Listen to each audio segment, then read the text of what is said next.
سورۃ الفاتحہ۔ سورہ فاتحہ کا تعارف، مقام نزول۔ اکثر علماء کے نزدیک سورہ فاتحہ مکہ مکرمہ میں نازل ہوئی ہے۔ امام مجاہد رحمۃ اللہ تعالی علیہ فرماتے ہیں سورہ فاتحہ مدینہ منورہ میں نازل ہوئی ہے، اور ایک قول یہ ہے کہ سورہ فاتحہ 2 مرتبہ نازل ہوئی، ایک مرتبہ مکہ مکرمہ میں اور دوسری مرتبہ مدینہ منورہ میں نازل ہوئی ہے۔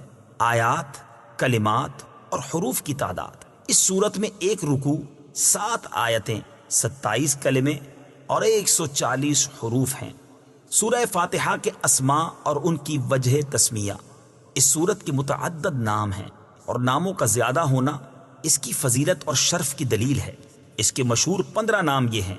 نمبر 1، سورہ فاتحہ۔ سورہ فاتحہ سے قرآن پاک کی تلاوت شروع کی جاتی ہے، اور اسی سورت سے قرآن پاک لکھنے کی ابتدا کی جاتی ہے، اس لیے اسے فاتحۃ الکتاب یعنی کتاب کی ابتدا کرنے والی کہتے ہیں۔ نمبر 2، اس سورت کی ابتدا الحمدللہ سے ہوئی، اس مناسبت سے اسے سورۃ الحمد یعنی وہ سورت جس میں اللہ تعالیٰ کی حمد بیان کی گئی ہے کہتے ہیں۔ نمبر 3 اور 4، سورہ فاتحہ قرآن پاک کی اصل ہے، اس بنا پر اسے ام القرآن اور ام الکتاب کہتے ہیں۔ نمبر 5، یہ سورت نماز کی ہر رکعت میں پڑھی جاتی ہے، یا یہ سورت 2 مرتبہ نازل ہوئی ہے، اس وجہ سے اسے السبع المثانی یعنی بار بار پڑھی جانے والی یا 1 سے زائد مرتبہ نازل ہونے والی 7 آیتیں کہا جاتا ہے۔ نمبر 6، 7 اور 8، دین کے بنیادی امور کا جامع ہونے کی وجہ سے سورہ فاتحہ کو سورۃ الکنز، سورۃ الوافیہ اور سورۃ الکافیہ کہتے ہیں۔ نمبر 9 اور 10، شفا کا باعث ہونے کی وجہ سے اسے سورۃ الشفا اور سورۃ الشافیہ کہتے ہیں۔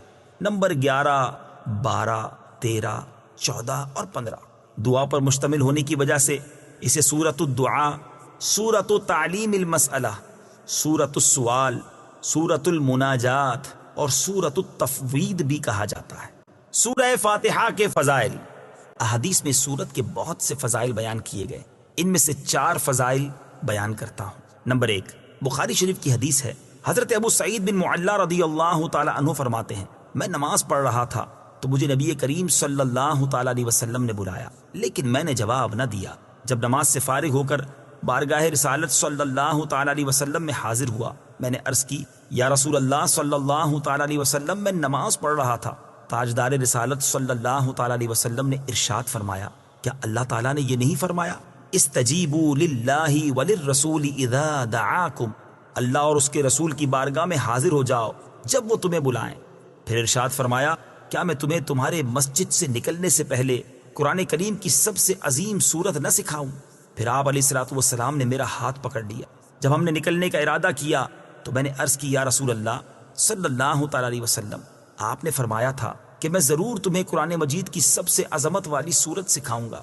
ارشاد فرمایا، وہ سورت الحمدللہ رب العالمین ہے، یہی 7 مثانی اور قرآن عظیم ہے جو مجھے عطا فرمائی گئی۔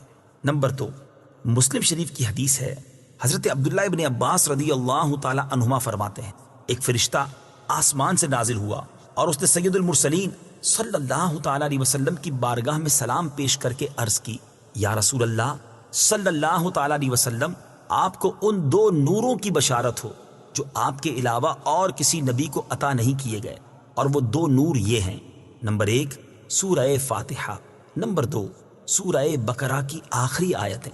نمبر 3، حضرت ابی بن کعب رضی اللہ تعالی عنہ سے روایت ہے، حضور پر نور صلی اللہ تعالی علیہ وسلم نے ارشاد فرمایا، اللہ تعالیٰ نے تورات اور انجیل میں ام القرآن کی مثل کوئی سورت نازل نہیں فرمائی۔ نمبر 4، حضرت عبد الملک بن عمیر رضی اللہ تعالی عنہ سے روایت ہے، نبی کریم صلی اللہ تعالی علیہ وسلم نے ارشاد فرمایا، سورہ فاتحہ ہر مرض کے لیے شفا ہے۔ سورہ فاتحہ کے مضامین۔ اس سورت میں یہ مضامین بیان کیے گئے ہیں، نمبر 1، اس سورت میں اللہ تعالیٰ کی حمد و ثنا کا بیان ہے۔ نمبر 2، اللہ تعالیٰ کے رب ہونے، اس کے رحمان اور رحیم ہونے، نیز مخلوق کے مرنے کے بعد دوبارہ زندہ کیے جانے اور قیامت کے دن ان کے اعمال کی جزا ملنے کا ذکر ہے۔ نمبر 3، صرف اللہ تعالیٰ کے عبادت کا مستحق ہونے اور اس کے حقیقی مددگار ہونے کا تذکرہ ہے۔ نمبر 4، دعا کے آداب کا بیان اور اللہ تعالیٰ سے دین حق اور صراط مستقیم کی طرف ہدایت ملنے نیک لوگوں کے حال سے موافقت اور گمراہوں سے اجتناب کی دعا مانگنے کی تعلیم ہے۔ یہ چند وہ چیزیں بیان کی گئی ہیں جن کا سورہ فاتحہ میں تفصیلی ذکر ہے، البتہ اجمالی طور پر اس صورت میں بے شمار چیزوں کا بیان ہے۔ امیر المومنین حضرت علی المرتضیٰ کرم اللہ تعالی وجہہ الکریم فرماتے ہیں، اگر میں چاہوں تو سورہ فاتحہ کی تفسیر سے 70 اونٹ بھروا دوں۔ اعلیٰ حضرت امام احمد رضا خان علیہ رحمت الرحمن حضرت علی المرتضیٰ کرم اللہ تعالی وجہ الکریم کا یہ قول نقل کرنے کے بعد فرماتے ہیں، ایک اونٹ کئے یعنی کتنے ہی من کا بوجھ اٹھاتا ہے، اور ہر من میں کئے یعنی کتنے ہزار اجزاء ہوتے ہیں، ان کا حساب لگایا جائے تو یہ حساب سے تقریباً 25 لاکھ جز بنتے ہیں۔ یہ فقط سورہ فاتحہ کی تفسیر ہے۔ سورہ فاتحہ سے متعلق شرعی مسائل۔ نمبر 1، نماز میں سورہ فاتحہ پڑھنا واجب ہے۔ امام اور تنہا نماز پڑھنے والا اپنی زبان سے سورہ فاتحہ پڑھے گا، جبکہ مقتدی امام کے پیچھے خاموش رہے گا، اور جہری نماز میں اس کی قراءت بھی سنے گا، اور اس کا یہی عمل پڑھنے کے حکم میں ہے۔ اللہ تعالیٰ نے قرآن پاک میں تلاوت کے وقت مقتدی کو خاموش رہنے اور قراءت سننے کا حکم دیتے ہوئے ارشاد فرمایا، وَإِذَا قُرِئَ الْقُرْآنُ فَاسْتَمِعُوا لَهُ وَأَنصِتُوا لَعَلَّكُمْ تُرْحَمُونَ۔ ترجمہ، اور جب قرآن پڑھا جائے تو اسے غور سے سنو اور خاموش رہو تاکہ تم پر رحم کیا جائے۔ اور حضرت ابو موسیٰ اشعری رضی اللہ تعالی عنہ سے روایت ہے، حضور اقدس صلی اللہ تعالی علیہ وسلم نے ارشاد فرمایا، جب امام قراءت کرے تو تم خاموش رہو۔ ابن ماجہ کی ایک اور حدیث ہے، حضرت جابر بن عبداللہ رضی اللہ تعالی عنہ سے روایت ہے، نبی کریم صلی اللہ تعالی علیہ وسلم نے ارشاد فرمایا، جس شخص کا کوئی امام ہو تو امام کا پڑھنا ہی مقتدی کا پڑھنا ہے۔ ان کے علاوہ اور بہت سی احادیث میں امام کے پیچھے مقتدی کے خاموش رہنے کے بارے میں بیان کیا گیا ہے۔ امام اعظم کا مناظرہ۔ امام فخر الدین رازی رحمۃ اللہ تعالی علیہ فرماتے ہیں، مدینہ منورہ کے چند علماء امام ابو حنیفہ رضی اللہ تعالیٰ عنہ کے پاس اس غرض سے آئے کہ وہ امام کے پیچھے مقتدی کی قراءت کرنے کے معاملے میں ان سے مناظرہ کریں۔ امام ابو حنیفہ رضی اللہ تعالیٰ عنہ نے ان سے فرمایا، سب سے مناظرہ کرنا میرے لیے ممکن نہیں، آپ ایسا کریں کہ مناظرے کا معاملہ اس کے سپرد کر دیں جو آپ سب سے زیادہ علم والا ہے، تاکہ میں اس کے ساتھ مناظرہ کروں۔ انہوں نے ایک عالم کی طرف اشارہ کیا تو امام ابو حنیفہ رضی اللہ تعالیٰ عنہ نے فرمایا، کیا یہ تم سب سے زیادہ علم والا ہے؟ انہوں نے جواب دیا، ہاں۔ امام ابو حنیفہ رضی اللہ تعالیٰ عنہ نے فرمایا، کیا میرا اس کے ساتھ مناظرہ کرنا تم سب کے ساتھ مناظرہ کرنے کی طرح ہے؟ انہوں نے کہا، ہاں۔ امام ابو حنیفہ رضی اللہ تعالیٰ عنہ نے فرمایا، اس کے خلاف جو دلیل قائم ہوگی وہ گویا کہ تمہارے خلاف قائم ہوگی؟ انہوں نے جواب دیا، ہاں۔ امام ابو حنیفہ رضی اللہ تعالیٰ عنہ نے فرمایا، اگر میں اس کے ساتھ مناظرہ کروں اور دلیل میں اس پر غالب آ جاؤں تو وہ دلیل تم پر بھی لازم ہوگی؟ انہوں نے کہا، ہاں۔ امام ابو حنیفہ رضی اللہ تعالیٰ عنہ نے دریافت کیا، وہ دلیل تم پر کیسے لازم ہوگی؟ انہوں نے جواب دیا، اس لیے کہ ہم اسے اپنا امام بنانے پر راضی ہیں تو اس کی بات ہماری بات ہوگی۔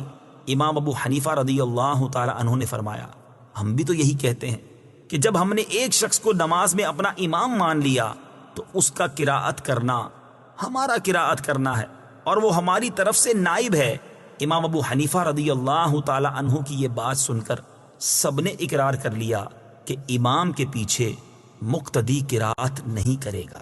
نمبر 2، نماز جنازہ میں خاص دعا یاد نہ ہو تو دعا کی نیت سے سورہ فاتحہ پڑھنا جائز ہے، جبکہ قراءت کی نیت سے پڑھنا جائز نہیں۔ بسم اللہ الرحمن الرحیم۔ ترجمہ، اللہ کے نام سے شروع جو نہایت مہربان رحمت والا ہے۔ بسم اللہ، اللہ کے نام سے شروع۔ تفسیر صراط الجنان میں اس کی تفسیر کچھ اس طرح ہے۔ علامہ احمد ساوی رحمت اللہ تعالی علیہ فرماتے ہیں، قرآن مجید کی ابتدا بسم اللہ سے اس لیے کی گئی تاکہ اللہ تعالیٰ کے بندے اس کی پیروی کرتے ہوئے ہر اچھے کام کی ابتدا بسم اللہ سے کریں، اور حدیث پاک میں بھی اچھے اور اہم کام کی ابتدا بسم اللہ سے کرنے کی ترغیب دی گئی ہے۔ چنانچہ حضرت ابو ہریرہ رضی اللہ تعالی عنہ سے روایت ہے، حضور پر نور صلی اللہ تعالی علیہ وسلم نے ارشاد فرمایا، جس اہم کام کی ابتدا بسم اللہ الرحمن الرحیم سے نہ کی گئی تو وہ ادھورا رہ جاتا ہے۔ لہٰذا تمام مسلمانوں کو چاہیے کہ وہ ہر نیک اور جائز کام کی ابتدا بسم اللہ الرحمن الرحیم سے کریں، اس کی بہت برکت ہے۔ الرحمن الرحیم، جو بہت مہربان رحمت والا ہے۔ امام فخر الدین رازی رحمت اللہ تعالی علیہ فرماتے ہیں، اللہ تعالیٰ نے اپنی ذات کو رحمان اور رحیم فرمایا تو یہ اس کی شان سے بعید ہے کہ وہ رحم نہ فرمائے۔ مروی ہے کہ ایک سائل نے بلند دروازے کے پاس کھڑے ہو کر کچھ مانگا تو اسے تھوڑا سا دے دیا گیا۔ دوسرے دن وہ ایک کلاڑا لے کر آیا اور دروازے کو توڑنا شروع کر دیا۔ اس سے کہا گیا کہ تو ایسا کیوں کر رہا ہے؟ اس نے جواب دیا، تو دروازے کو اپنی عطا کے لائق کر یا اپنی عطا کو دروازے کے لائق بنا۔ اے ہمارے اللہ عز و جل، رحمت کے سمندروں کو تیری رحمت سے وہ نسبت ہے جو ایک چھوٹے سے ذرے کو تیرے عرش سے نسبت ہے، اور تو نے اپنی کتاب کی ابتدا میں اپنے بندوں پر اپنی رحمت کی صفت بیان کی، اس لیے ہمیں اپنی رحمت اور فضل سے محروم نہ رکھنا۔ بسم اللہ سے متعلق چند شرعی مسائل۔ علماء کرام نے بسم اللہ سے متعلق بہت سے شرعی مسائل بیان کیے ہیں، ان میں سے چند بیان کرتا ہوں۔ نمبر 1، جو بسم اللہ ہر سورت کے شروع میں لکھی ہوئی ہے یہ پوری آیت ہے، اور جو سورہ نمل کی آیت نمبر 30 میں ہے وہ اس آیت کا ایک حصہ ہے۔ نمبر 2، بسم اللہ ہر سورت کے شروع کی آیت نہیں ہے بلکہ پورے قرآن کی ایک آیت ہے، جسے ہر سورت کے شروع میں لکھ دیا گیا تاکہ دو سورتوں کے درمیان فاصلہ ہو جائے۔ اسی لیے سورت کے اوپر امتیازی شان میں بسم اللہ لکھی جاتی ہے، آیات کی طرح ملا کر نہیں لکھتے، اور امام جہری نمازوں میں بسم اللہ آواز سے نہیں پڑھتا۔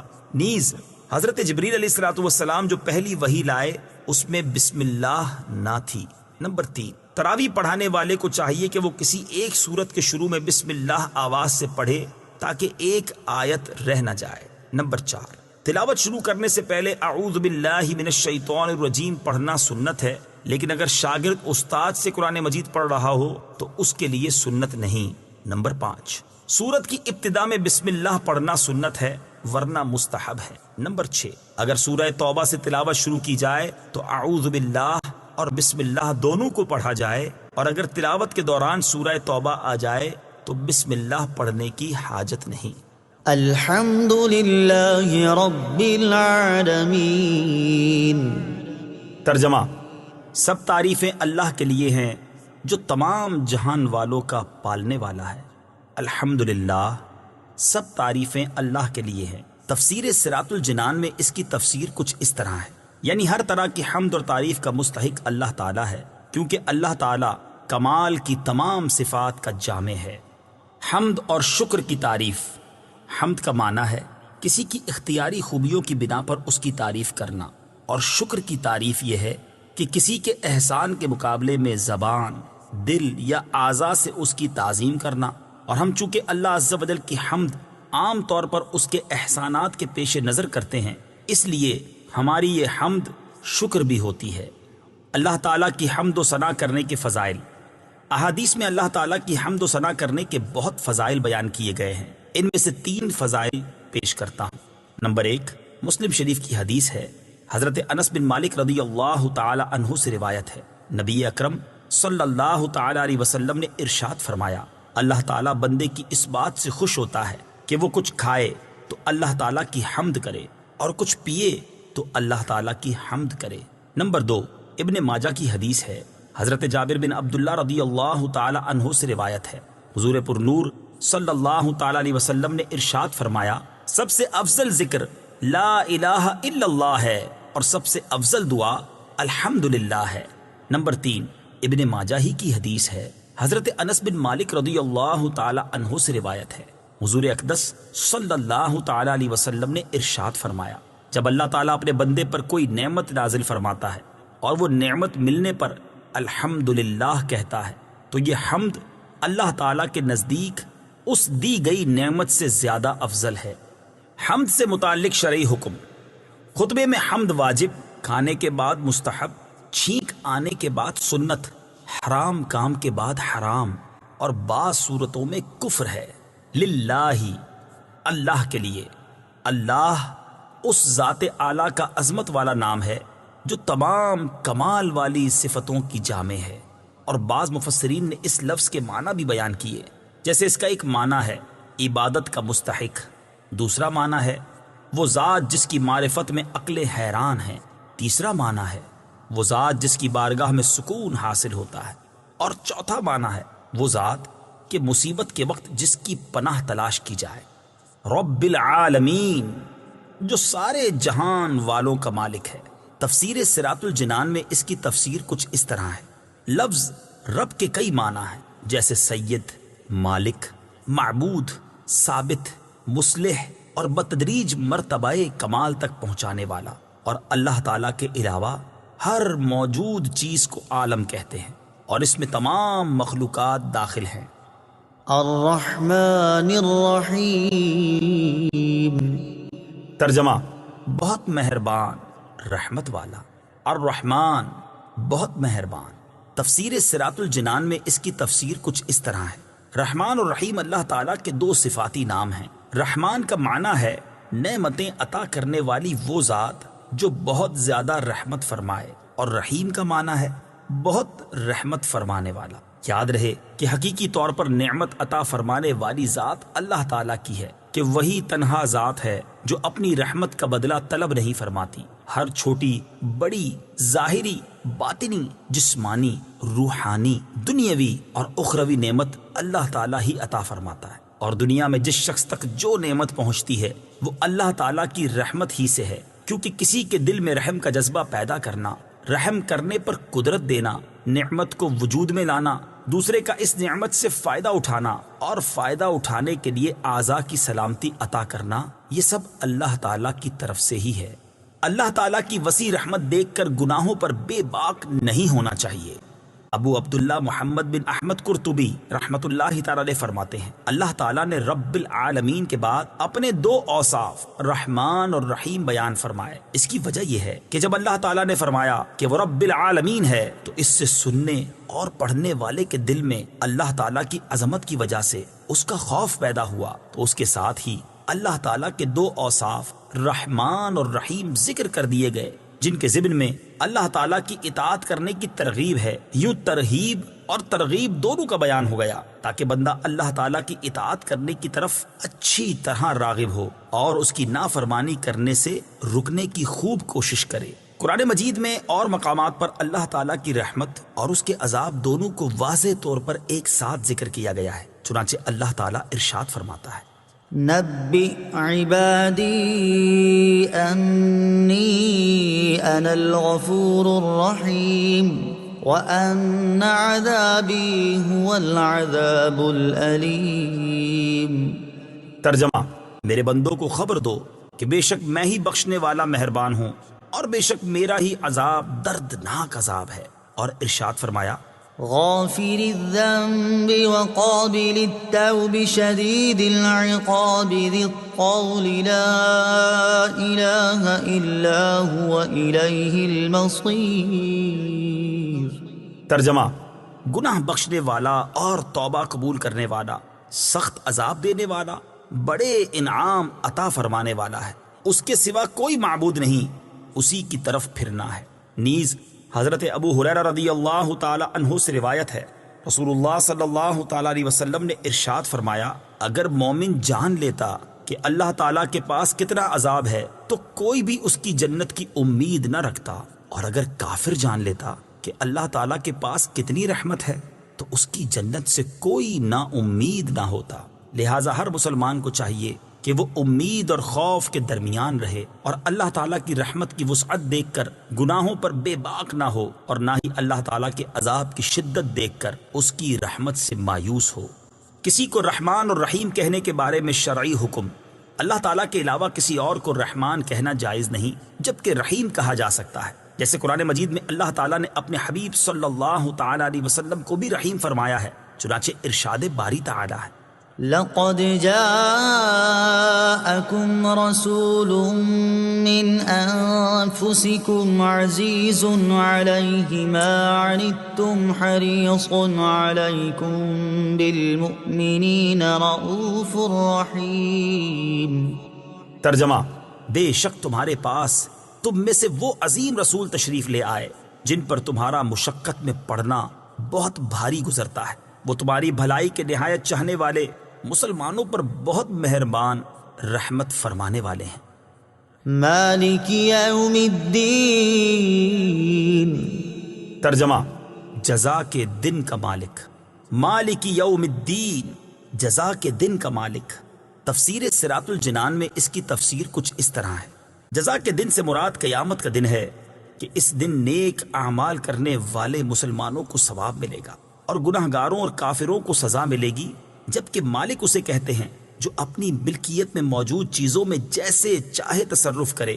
اللہ تعالیٰ اگرچہ دنیا اور آخرت دونوں کا مالک ہے، لیکن یہاں قیامت کے دن کو بطور خاص اس لیے ذکر کیا تاکہ اس دن کی اہمیت دل میں بیٹھے۔ نیز دنیا کے مقابلے میں آخرت میں اللہ تعالیٰ کے مالک ہونے کا ظہور زیادہ ہوگا، کیونکہ اس دن کسی کے پاس ظاہری سلطنت بھی نہ ہوگی جو اللہ تعالیٰ نے دنیا میں لوگوں کو عطا فرمائی تھی۔ اس لیے یہاں خاص طور پر قیامت کے دن کی ملکیت کا ذکر کیا گیا۔ ایاک نعبد و ایاک نستعین، ترجمہ: ہم تیری ہی عبادت کرتے ہیں اور تجھ ہی سے مدد چاہتے ہیں۔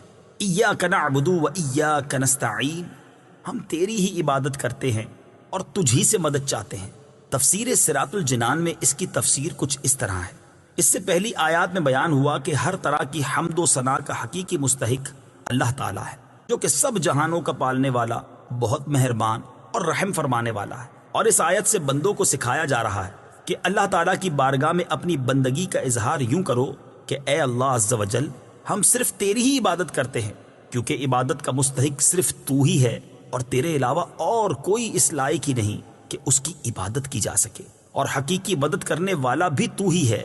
تیری اجازت و مرضی کے بغیر کوئی کسی کی کسی قسم کی ظاہری، باطنی، جسمانی، روحانی، چھوٹی بڑی کوئی مدد نہیں کر سکتا۔ عبادت اور تعظیم میں فرق۔ عبادت کا مفہوم بہت واضح ہے، سمجھنے کے لیے اتنا ہی کافی ہے کہ کسی کو عبادت کے لائق سمجھتے ہوئے اس کی کسی قسم کی تعظیم کرنا عبادت کہلاتا ہے، اور اگر عبادت کے لائق نہ سمجھیں تو وہ محض تعظیم ہوگی، عبادت نہیں کہلائے گی۔ جیسے نماز میں ہاتھ باندھ کر کھڑا ہونا عبادت ہے، لیکن یہی نماز کی طرح ہاتھ باندھ کر کھڑا ہونا استاد، پیر یا ماں باپ کے لیے ہو تو محض تعظیم ہے، عبادت نہیں۔ اور دونوں میں فرق وہی ہے جو ابھی بیان کیا گیا ہے۔ آیت ایاک نعبد سے معلوم ہونے والی اہم باتیں۔ آیت میں جمع کے صیغے ہیں، جیسے ہم تیری ہی عبادت کرتے ہیں۔ اس سے معلوم ہوا کہ نماز جماعت کے ساتھ ادا کرنی چاہیے، اور دوسروں کو بھی عبادت کرنے میں شریک کرنے کا فائدہ یہ ہے کہ گناہ گاروں کی عبادتیں اللہ تعالیٰ کی بارگاہ کے محبوب اور مقبول بندوں کی عبادتوں کے ساتھ جمع ہو کر قبولیت کا درجہ پا لیتی ہیں۔ نیز یہ بھی معلوم ہوا کہ اللہ تعالیٰ کی بارگاہ میں اپنی حاجت عرض کرنے سے پہلے اپنی بندگی کا اظہار کرنا چاہیے۔ امام عبداللہ بن احمد نصفی رحمۃ اللہ تعالی علیہ فرماتے ہیں، عبادت کو مدد طلب کرنے سے پہلے ذکر کیا گیا کیونکہ حاجت طلب کرنے سے پہلے اللہ تعالیٰ کی بارگاہ میں وسیلہ پیش کرنا قبولیت کے زیادہ قریب ہے۔ اللہ تعالیٰ کی بارگاہ میں وسیلہ پیش کرنے کی برکت۔ ہر مسلمان کو چاہیے کہ وہ اللہ تعالیٰ کی بارگاہ میں کسی کا وسیلہ پیش کر کے اپنی حاجات کے لیے دعا کیا کرے، تاکہ اس وسیلے کے صدقے دعا جلد مقبول ہو جائے۔ اور اللہ تعالیٰ کی بارگاہ میں وسیلہ پیش کرنا قرآن و حدیث سے ثابت ہے۔ چنانچہ وسیلے کے بارے میں اللہ تعالیٰ ارشاد فرماتا ہے، يا أيها الذين آمنوا اتقوا الله وابتغوا إليه الوسيلة۔ ترجمہ: اے ایمان والو، اللہ سے ڈرو اور اس کی طرف وسیلہ ڈھونڈو۔ اور سنن ابن ماجہ میں ہے کہ ایک نابینا صحابی بارگاہ رسالت صلی اللہ تعالیٰ علیہ وسلم میں حاضر ہو کر دعا کے طالب ہوئے، تو آپ صلی اللہ تعالیٰ علیہ وسلم نے انہیں اس طرح دعا مانگنے کا حکم دیا، اللهم إني أسألك وأتوجه إليك بمحمد نبي الرحمة يا محمد إني قد توجهت بك إلى ربي في حاجتي هذه لتقضى اللهم فشفعه في۔ اے اللہ عز و جل، میں تجھ سے سوال کرتا ہوں اور تیری طرف نبی رحمت حضرت محمد صلی اللہ تعالیٰ علیہ وسلم کے ساتھ متوجہ ہوتا ہوں۔ اے محمد صلی اللہ تعالیٰ علیہ وسلم، میں نے آپ صلی اللہ تعالیٰ علیہ وسلم کے وسیلے سے اپنے رب عز و جل کی طرف اپنی اس حاجت میں توجہ کی تاکہ میری حاجت پوری کر دی جائے۔ اے اللہ عز و جل پس تو میرے لیے حضور صلی اللہ تعالی علیہ وسلم کی شفاعت قبول فرما۔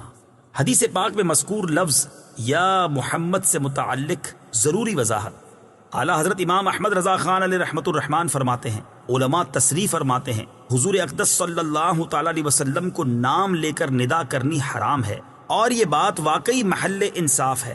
جسے اس کا مالک و مولا تبارک و تعالی نام لے کر نہ پکارے تو غلام کی کیا مجال کہ وہ راہ ادب سے تجاوز کرے۔ بلکہ امام زین الدین مراغی وغیرہ محققین نے فرمایا اگر یہ لفظ کسی دعا میں وارد ہو جو خود نبی اکرم صلی اللہ تعالی علیہ وسلم نے تعلیم فرمائی ہو، جیسے دعائے یا محمد انی توجہت بکا الی ربی، تاہم اس کی جگہ یا رسول اللہ یا نبی اللہ کہنا چاہیے۔ حالانکہ الفاظ دعا میں حتی الوسع تغییر نہیں کی جاتی۔ یہ مسئلہ مہمہ یعنی اہم ترین مسئلہ جس سے اکثر اہل زمانہ غافل ہے، واجب الحفظ ہے۔ وَإِيَّاكَ نَسْتَعِينُ، اور تجھ ہی سے مدد چاہتے ہیں۔ تفسیر صراط الجنان میں اس کی تفسیر کچھ اس طرح ہے۔ اس آیت میں بیان کیا گیا کہ مدد طلب کرنا خواہ واسطے کے ساتھ ہو یا واسطے کے بغیر ہو، ہر طرح سے اللہ تعالیٰ کے ساتھ خاص ہے، اور اللہ تعالیٰ کی ذات ہی ایسی ہے جس سے حقیقی طور پر مدد طلب کی جائے۔ اعلیٰ حضرت امام احمد رضا خان علیہ رحمۃ الرحمان فرماتے ہیں حقیقی مدد طلب کرنے سے مراد یہ ہے کہ جس سے مدد طلب کی جائے اسے بالذات قادر، مستقل مالک اور غنی بے نیاز جانا جائے کہ وہ اللہ تعالیٰ کی عطا کے بغیر خود اپنی ذات سے اس کام یعنی مدد کرنے کی قدرت رکھتا ہے۔ اللہ تعالیٰ کے علاوہ کسی اور کے بارے میں یہ عقیدہ رکھنا ہر مسلمان کے نزدیک شرک ہے، اور کوئی مسلمان اللہ تعالیٰ کے علاوہ کسی اور کے بارے میں ایسا عقیدہ نہیں رکھتا، اور اللہ تعالیٰ کے مقبول بندوں کے بارے میں مسلمان یہ عقیدہ رکھتا ہے کہ وہ اللہ تعالیٰ کی بارگاہ تک پہنچنے کے لیے واسطہ اور حاجات پوری ہونے کا وسیلہ اور ذریعہ ہیں۔ تو جس طرح حقیقی وجود کہ کسی کے پیدا کیے بغیر خود اپنی ذات سے موجود ہونا اللہ تعالیٰ کے ساتھ خاص ہے، اس کے باوجود کسی کو موجود کہنا اس وقت تک شرک نہیں جب تک وہی حقیقی وجود مراد نہ لیا جائے۔ یوں ہی حقیقی علم کہ کسی کی عطا کے بغیر خود اپنی ذات سے ہو، اور حقیقی تعلیم کہ کسی چیز کی محتاجی کے بغیر از خود کسی کو سکھانا اللہ تعالیٰ کے ساتھ خاص ہے، اس کے باوجود دوسرے کو عالم کہنا یا اس سے علم طلب کرنا اس وقت تک شرک نہیں ہو سکتا جب تک وہی اصلی معنی مقصود نہ ہو۔ تو اسی طرح کسی سے مدد طلب کرنے کا معاملہ ہے کہ اس کا حقیقی معنی اللہ تعالیٰ کے ساتھ خاص ہے، اور وسیلہ و واسطہ کے معنی میں اللہ تعالیٰ کے علاوہ کے لیے ثابت ہے اور حق ہے، بلکہ یہ معنی تو غیر خدا ہی کے لیے خاص ہیں، کیونکہ اللہ تعالیٰ وسیلہ اور واسطہ بننے سے پاک ہے۔ اس سے اوپر کون ہے کہ یہ اس کی طرف وسیلہ ہوگا، اور اس کے سوا حقیقی حاجت روا کون ہے کہ یہ بیچ میں واسطہ بنے گا۔ بد مذہبوں کی طرف سے ہونے والا ایک اعتراض ذکر کر کے اس کے جواب میں فرماتے ہیں یہ نہیں ہو سکتا کہ خدا سے توسل کر کے اسے کسی کے یہاں وسیلہ اور ذریعہ بنایا جائے۔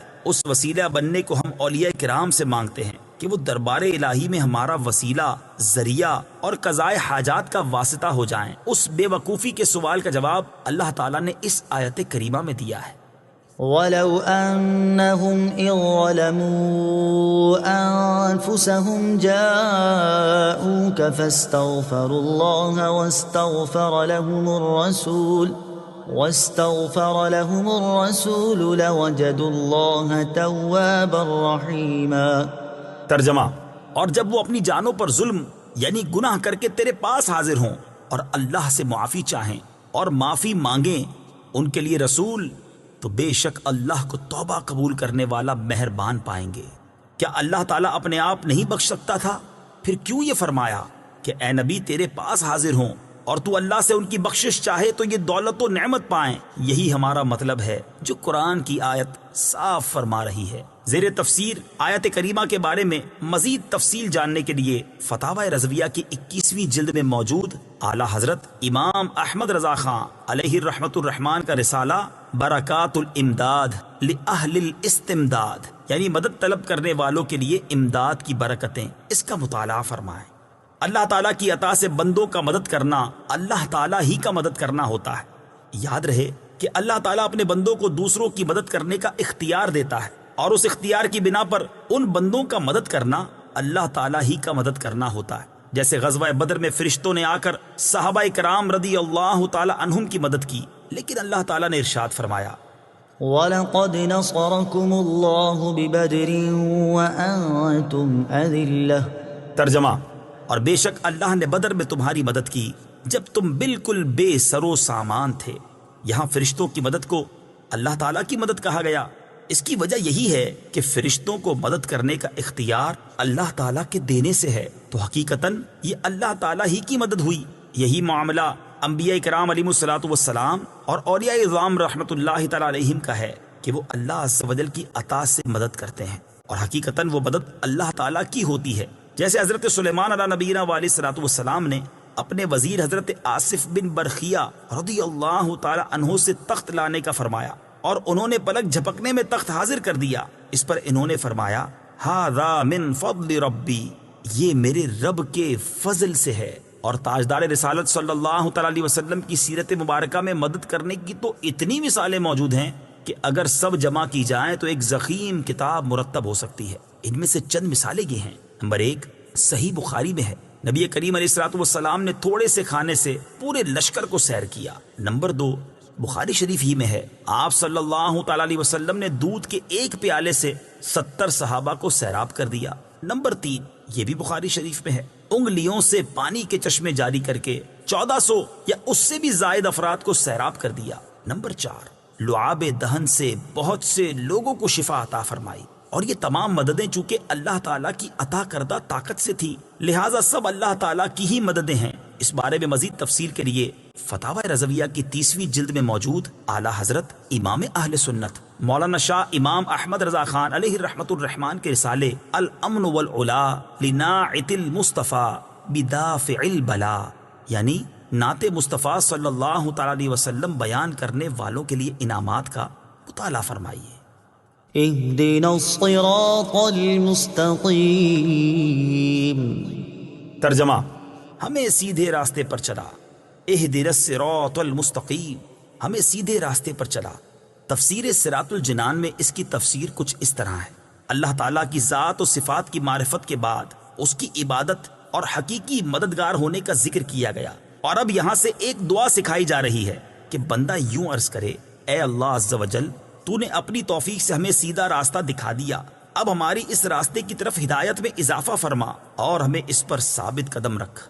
صراط مستقیم کا معنی، صراط مستقیم سے مراد عقائد کا سیدھا راستہ ہے جس پر تمام انبیاء کرام علیہ الصلوۃ والسلام چلے، یا اس سے مراد اسلام کا سیدھا راستہ ہے جس پر صحابہ کرام رضی اللہ تعالی عنہم، بزرگان دین اور اولیاء اعظام رحمت اللہ تعالی علیہم چلے، جیسا کہ اگلی آیت میں موجود بھی ہے۔ اور یہ راستہ اہل سنت کا ہے کہ آج تک اولیاء کرام صرف اسی مسلک اہل سنت میں گزرے ہیں، اور اللہ تعالیٰ نے انہی کے راستے پر چلنے اور انہی کے ساتھ ہونے کا فرمایا ہے۔ فرمان باری تعالیٰ ہے، يا أيها الذين آمنوا اتقوا الله وكونوا مع الصادقين۔ ترجمہ: اے ایمان والو، اللہ سے ڈرو اور سچوں کے ساتھ ہو جاؤ۔ ابن ماجہ کی حدیث ہے، حضرت انس رضی اللہ تعالیٰ عنہ سے روایت ہے، سید المرسلین صلی اللہ تعالیٰ علیہ وسلم نے ارشاد فرمایا، بے شک میری امت کبھی گمراہی پر جمع نہیں ہوگی، اور جب تم لوگوں میں اختلاف دیکھو تو تم پر لازم ہے کہ سواد اعظم یعنی مسلمانوں کے بڑے گروہ کے ساتھ ہو جاؤ۔ ترمذی شریف کی حدیث ہے، حضرت عبداللہ بن عمر رضی اللہ تعالیٰ عنہما سے روایت ہے، نبی اکرم صلی اللہ تعالیٰ علیہ وسلم نے ارشاد فرمایا، بنی اسرائیل 72 فرقوں میں تقسیم ہو گئے تھے، اور میری امت 73 فرقوں میں تقسیم ہو جائے گی، ان میں سے ایک کے علاوہ سب جہنم میں جائیں گے۔ صحابہ کرام نے عرض کی، یا رسول اللہ صلی اللہ تعالی علیہ وسلم، نجات پانے والا فرقہ کون سا ہے؟ ارشاد فرمایا، وہ اس طریقے پر ہوگا جس پر میں اور میرے صحابہ ہیں۔ ہدایت حاصل کرنے کے ذرائع، یاد رہے کہ اللہ تعالیٰ نے ہدایت حاصل کرنے کے بہت سے ذرائع عطا فرمائے ہیں، ان میں سے چند یہ ہیں۔ نمبر 1، انسان کی ظاہری باطنی صلاحیتیں جنہیں استعمال کر کے وہ ہدایت حاصل کر سکتا ہے۔ نمبر 2، آسمانوں زمینوں میں اللہ تعالیٰ کی قدرت و وحدانیت پر دلالت کرنے والی نشانیاں جن میں غور و فکر کر کے انسان ہدایت پا سکتا ہے۔ نمبر 3، اللہ تعالیٰ کی نازل کردہ کتابیں، ان میں سے تورات، انجیل اور زبور قرآن پاک نازل ہونے سے پہلے لوگوں کے لیے ہدایت کا باعث تھیں، اور اب قرآن مجید لوگوں کے لیے ہدایت حاصل کرنے کا ذریعہ ہے۔ نمبر 4، اللہ تعالیٰ کے بھیجے ہوئے خاص بندے انبیاء کرام اور مرسلین اعظام علیہم الصلاۃ والسلام یہ اپنی اپنی قوموں کے لیے ہدایت حاصل کرنے کا ذریعہ تھے، اور ہمارے نبی حضرت محمد مصطفیٰ صلی اللہ تعالی علیہ وسلم قیامت تک آنے والے تمام لوگوں کے لیے ہدایت کا ذریعہ ہیں۔ آیت اہدنا الصراط المستقیم سے معلوم ہونے والے احکام۔ اس آیت سے 3 باتیں معلوم ہوئیں۔ نمبر 1، ہر مسلمان کو اللہ تعالیٰ سے سیدھے راستے پر ثابت قدمی کی دعا مانگنی چاہیے، کیونکہ سیدھا راستہ منزل مقصود تک پہنچا دیتا ہے اور ٹیڑھا راستہ مقصود تک نہیں پہنچاتا۔ اللہ تعالیٰ ارشاد فرماتا ہے کہ عقل والے اس طرح دعا مانگتے ہیں: ربنا لا تزغ قلوبنا بعد إذ هديتنا وهب لنا من لدنك رحمة إنك أنت الوهاب۔ ترجمہ: اے ہمارے رب، تو نے ہمیں ہدایت عطا فرمائی ہے، اس کے بعد ہمارے دلوں کو ٹیڑھا نہ کر اور ہمیں اپنے پاس سے رحمت عطا فرما، بے شک تو بڑا عطا فرمانے والا ہے۔ ترمذی شریف کی حدیث ہے، حضرت انس رضی اللہ تعالی عنہ فرماتے ہیں، حضور پر نور صلی اللہ تعالی علیہ وسلم کثرت سے یہ دعا فرمایا کرتے تھے: یا مقلب القلوب ثبت قلبی علی دینک، اے دلوں کو پھیرنے والے، میرے دل کو اپنے دین پر ثابت قدم رکھ۔ تو میں نے عرض کی: یا رسول اللہ صلی اللہ تعالی علیہ وسلم، ہم آپ پر اور جو کچھ آپ لائے ہیں اس پر ایمان رکھتے ہیں، تو کیا آپ کو ہمارے بارے میں کوئی خوف ہے؟ رسول پاک صلی اللہ تعالی علیہ وسلم نے ارشاد فرمایا: ہاں، بے شک دل اللہ تعالیٰ کی شان کے لائق اس کی انگلیوں میں سے 2 انگلیوں کے درمیان ہیں، وہ جیسے چاہتا ہے انہیں پھیر دیتا ہے۔ نمبر 2، عبادت کرنے کے بعد بندے کو دعا میں مشغول ہونا چاہیے۔ نمبر 3، صرف اپنے لیے دعا نہیں مانگنی چاہیے بلکہ سب مسلمانوں کے لیے دعا مانگنی چاہیے، کہ اس طرح دعا زیادہ قبول ہوتی ہے۔ صراط الذين أنعمت عليهم غير المغضوب عليهم ولا الضالين۔ ترجمہ: ان لوگوں کا راستہ جن پر تو نے احسان کیا، نہ کہ ان کا راستہ جن پر غضب ہوا اور نہ بہکے ہووں کا۔ صراط الذین انعمت علیہم، ان لوگوں کا راستہ جن پر تو نے احسان کیا۔ تفسیر صراط الجنان میں اس کی تفسیر کچھ اس طرح ہے۔ یہ جملہ اس سے پہلی آیت کی تفسیر ہے کہ صراط مستقیم سے مراد ان لوگوں کا راستہ ہے جن پر اللہ تعالیٰ نے احسان و انعام فرمایا، اور جن لوگوں پر اللہ تعالیٰ نے اپنا فضل و احسان فرمایا ہے ان کے بارے میں ارشاد فرماتا ہے: ومن يطع الله والرسول فأولئك مع الذين أنعم الله عليهم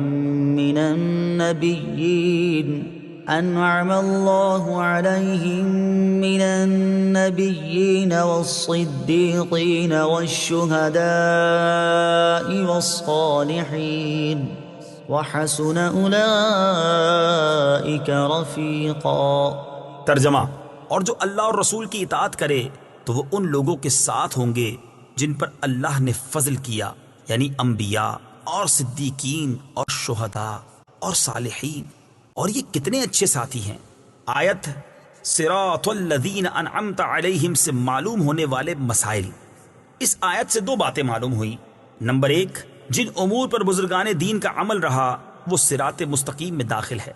نمبر 2، امام فخر الدین رازی رحمت اللہ تعالی علیہ فرماتے ہیں، بعض مفسرین نے فرمایا کہ اہدنا الصراط المستقیم کے بعد صراط الذین انعمت علیہم کو ذکر کرنا اس بات کی دلیل ہے کہ مرید ہدایت اور مکاشفہ کے مقامات تک اسی صورت پہنچ سکتا ہے جب وہ کسی ایسے پیر کامل کی پیروی کرے جو درست راستے کی طرف اس کی رہنمائی کرے، غلطیوں اور گمراہیوں کی جگہوں سے اسے بچائے، کیونکہ اکثر لوگوں پر نقص غالب ہے اور ان کی عقل حق کو سمجھنے، صحیح اور غلط میں امتیاز کرنے سے قاصر ہیں۔ تو ایک ایسے کامل شخص کا ہونا ضروری ہے جس کی ناقص شخص پیروی کرے، یہاں تک کہ اس کامل شخص کی عقل کے نور سے اس ناقص شخص کی عقل بھی مضبوط ہو جائے، تو اس صورت میں وہ سعادتوں کے درجات اور کمالات کی بلندیوں تک پہنچ سکتا ہے۔